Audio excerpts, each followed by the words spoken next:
With the snatch pull from the hang into the jump, I use the same tool in the clean.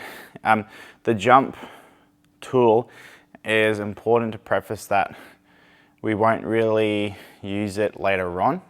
So sometimes, as I spoke about in the last foundation courses, we'll use this jump tool initially for you to understand what it's like to put a bit of power into the bar and to get the bar to float, but then eventually we'll move away from this and we don't want to use it too much. So just want to preface this, if I seem contradictory in later videos when I say, push more rather than jump or be too hoppy, sometimes that can be a bit of an issue, is remember that it's complex movement, so it's about refining and using tools to try to find that balance.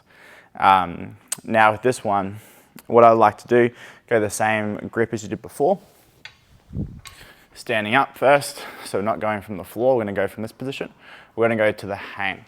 So the hang just refers to taking the bar just above the kneecap there. From this position, we're going to push into the floor. I want to feel the bar contact the thigh, go past the hips, and then shrug. Then from there, back to the hang, I want to jump and shrug. When I do that jump and shrug, I still want to feel the same contact. So again, push and extend, go to the knee, jump and shrug. That's this second part now. From the side, hinging over, extend and shrug, to the knee, jump and shrug.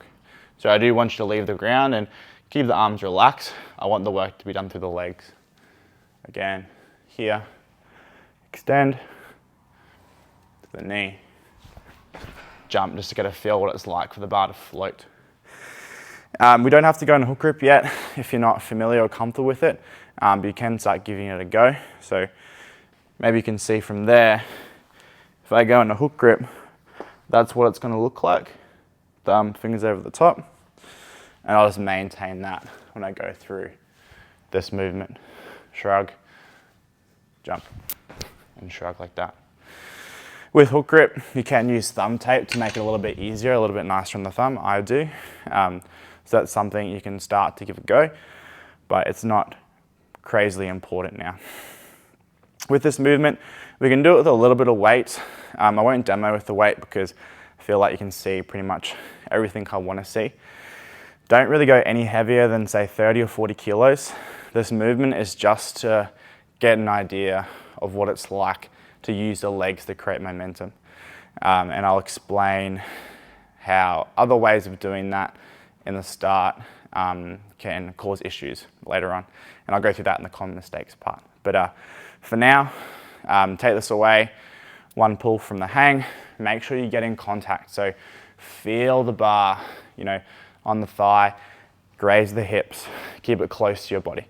We'll keep the feet flat for now, up and extend, keeping the arms straight. And then from there, jump and shrug. You can let the arms bend a little bit in that jump, but I don't want you to overdo it. I'll show you in a bit about that as well. Give that a crack, see how you feel. Just use an empty barbell, maybe a little bit of load, but nothing too much here. Now into the common mistakes part for this movement.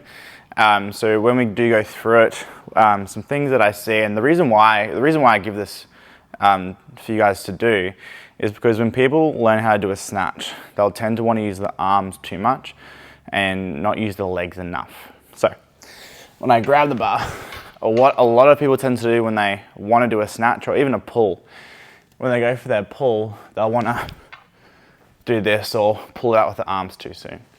They'll do this, which is okay in some aspects, but what I want you to understand first is the legs are the main mover of the movement. So this is why we keep the legs doing the main brunt of the work and keep the arms straight, because this should be your main workhorse, the legs and the shrug.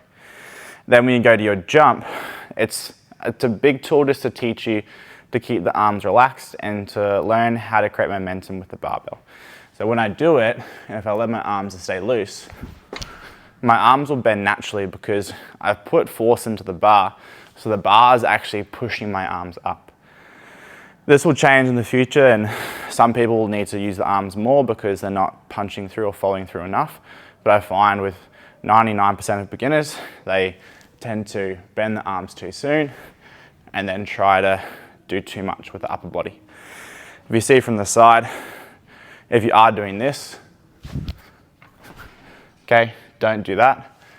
Keep it close to you, extend, shrug like this, arms stay loose, and then you jump, shrug. The arms bend a little bit, but that's just from the bar floating. I don't want to see the bar going away from you or pushing like that. Just keep it close to the body and have the bar right near you the whole time. Here, like that, and then into that jump. Another thing, a reason or why I don't get you to add really any weight here, or maybe a little bit, depending how strong you are, is because the intention of this movement is just to understand what it's like to drive through the legs.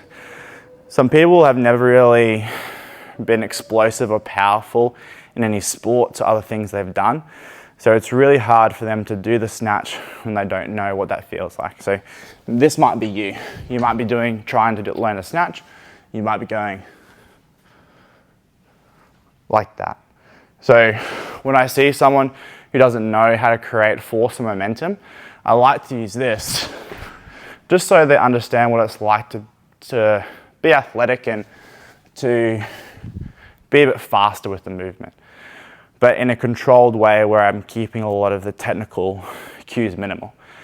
If you tend to miss the thigh, if you tend to miss contact, kind of brushing the hip, then that could be a big thing as well that you need to work on this. You may have heard other cues like hip contact. The way I've been coached is we want more of a brush of the hip, so you're extending and the bar's contacting your hip as a byproduct of you stretching up.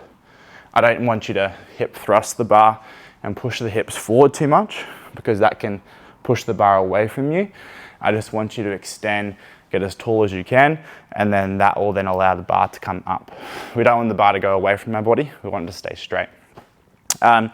Just to touch on the bar not drifting away is if you're in the hang position and the bar's here, make sure it's close to you. So a bit of tension with the arms, but then we don't need to lock the legs out completely.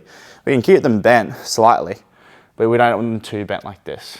So with the hang position, slight bend in the knee, shoulders stay over the bar, so that we scoop or extend through the hips and then come up. Again, that's what I want to see, not this or this. Okay, shin up, extend with the hips like this, and the same thing with the jump, contact and extend like that, rather than with this part, don't go. A lot of people tend to, when they're here, shoot the knees back and then forward because they don't extend with their hips well enough. They tend to try to bounce it with their legs or their knees up here and then jump. And just feel the bar graze the thigh. Hopefully you enjoyed the first part. It's quite challenging, especially on the legs. Now understanding to be a little bit more athletic with the movement. And then the third part, as we'll just kind of keep building on top of this and layering it as we go.